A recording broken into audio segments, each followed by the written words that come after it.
সম্প্রতি Greenland issue এবং পরবর্তী পরিস্থিতিতে উত্তেজনা বাড়ে আমেরিকা এবং ইউরোপীয় ইউনিয়নের মধ্যে। ডোনাল্ড তথা আমেরিকার উদ্দেশ্যে কড়া বার্তাও দেন ইউরোপীয় ইউনিয়ন। আর এবার উঠে আসছে আরও এক বড় খবর।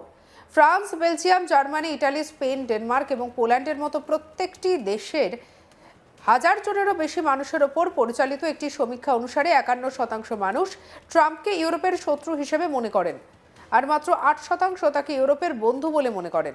সমীক্ষায় বলা হয়েছে প্রায় 39% মনে করেন যে তিনি কোনোটাই নন।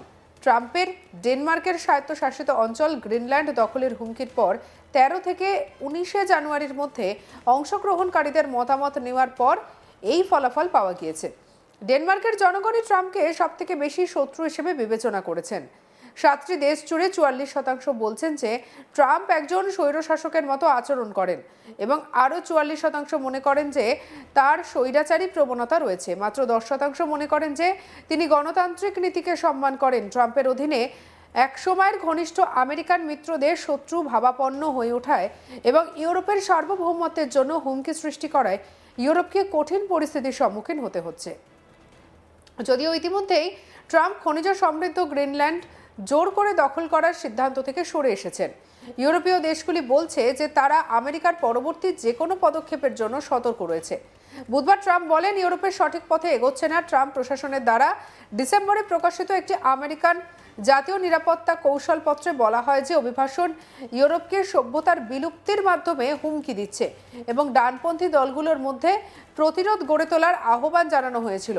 আর এদিকে একটি উত্তাল সপ্তাহের পর ডেনমার্কের প্রধানমন্ত্রী মেটে ফ্রেডেরিকসেন গ্রিনল্যান্ডের রাজধানী সফর করেন এবং সেখানকার নেতার সঙ্গে আলোচনা করেন। এদিকে ট্রাম্প আর্কটিক দ্বীপটি দখলের হুমকি থেকে সরে আসেন এবং আলোচনায় বসতে সম্মত হন।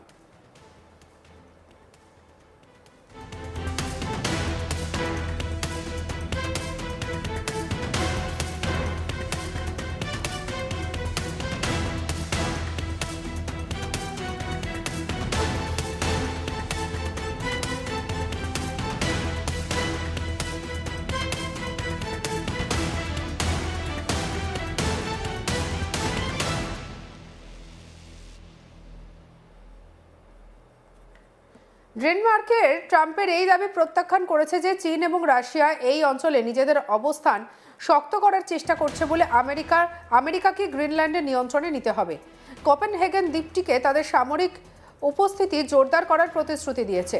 ফ্রেডেরিকসেনের এই সফর ডেনমার্ক এবং গ্রিনল্যান্ডের জন্য দুটি কঠিন সপ্তাহের পরে এসেছে, যার চূড়ান্ত পরিণতিতে বুধবার ট্রাম্প দাবি করেন যে তিনি ন্যাটো মহাসচিব মার্ক রুটের সঙ্গে একটি চুক্তিতে পৌঁছেছেন, যার ফলে আমেরিকার নেতা ইউরোপীয় মিত্রদের বিরুদ্ধে সামরিক পদক্ষেপ এবং শুল্ক আরোপের হুমকি প্রত্যাহার করেছে।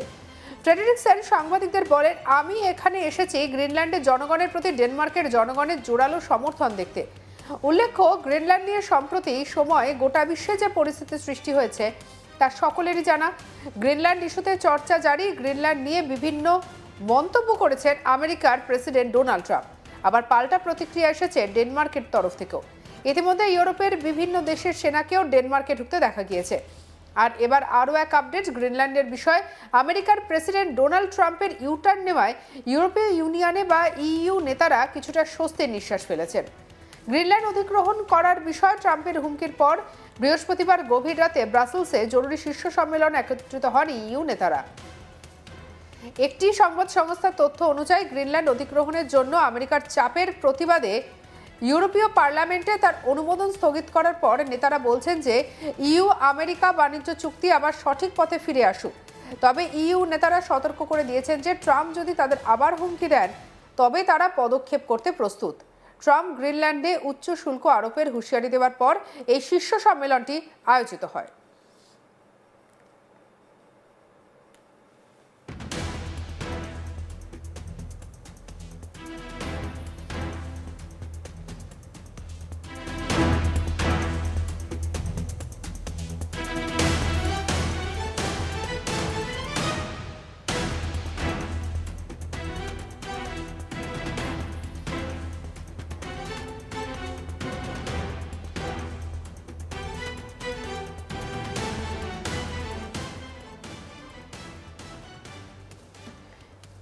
ইউরোপীয় কমিশনের পর উর্সুলা ভন ডের লেইন বলেন, আর্কটিক এবং আর্কটিক নিরাপত্তা নিয়ে আলোচনা একটি গুরুত্বপূর্ণ আলোচনা। কোনো প্রশ্ন ছাড়াই এটি পরিচালনা করা প্রয়োজন। এটি একটি গুরুত্বপূর্ণ বিষয় এবং যে কাঠামোর মধ্যে এটি সবথেকে ভালোভাবে পরিচালিত হয় তা অবশ্যই ন্যাটো, এবং এটি এখন সেই আলোচনা যেখানে এটিও নেতৃত্ব দিচ্ছে। অবশ্যই আর্কটিক এবং আর্কটিক নিরাপত্তা ইউরোপীয় ইউনিয়নের জন্য অত্যন্ত গুরুত্বপূর্ণ। অতএব আমরা যে কার্যক্রমগুলো গ্রহণ করছি, আমি কেবল তার কথা উল্লেখ করছিলাম। দায়বদ্ধতা এমন একটি চুক্তি যা আমরা আমেরিকার কাছ থেকে দেখতে চাই। কি বলছেন উর্সুলা ভন ডের লেইন, শুনবো।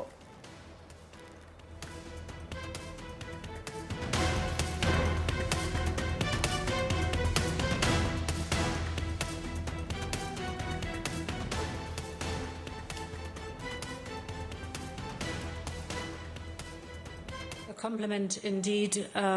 So the discussion about the Arctic and Arctic security is an important discussion. It's necessary to lead it. Without any question, this is an important topic. And the framework in which it's best handled with is certainly NATO. And this is right now the discussion where it's also led. Of course, the Arctic and Arctic security is also of utmost importance for the European Union. Therefore, I was just referring to the activities that we are taking.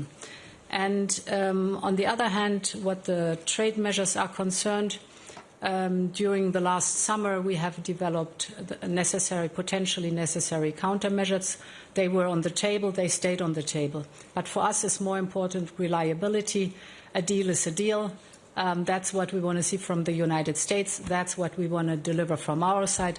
We're just working on the implementation of the joint statement, and I'm confident that we're going to have the principle, a deal is a deal. এদিকে ফরাসি president Emmanuel Macron বলেছেন, পরিস্থিতি শান্ত হচ্ছে এবং আমাদের এটিকে স্বাগত জানানো উচিত।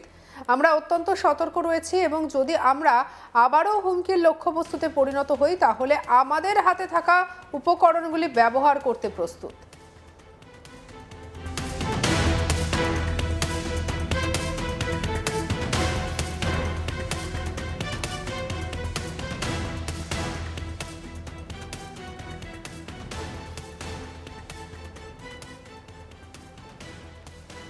ইউরোপীয় কাউন্সিলের প্রধান অ্যান্তোনিও কস্তা বলেন, ইইউ যে কোনো ধরনের বল প্রয়োগের বিরুদ্ধে নিজেকে, তার সদস্য রাষ্ট্রগুলিকে, তার নাগরিকদের এবং তার কোম্পানিগুলিকে রক্ষা করবে। বেশিরভাগ নেতাই বলছেন যে আমেরিকার সঙ্গে সম্পর্ক ইইউ এর জন্য গুরুত্বপূর্ণ এবং এটি বজায় রাখার জন্য তারা কঠোর পরিশ্রম করতে প্রস্তুত।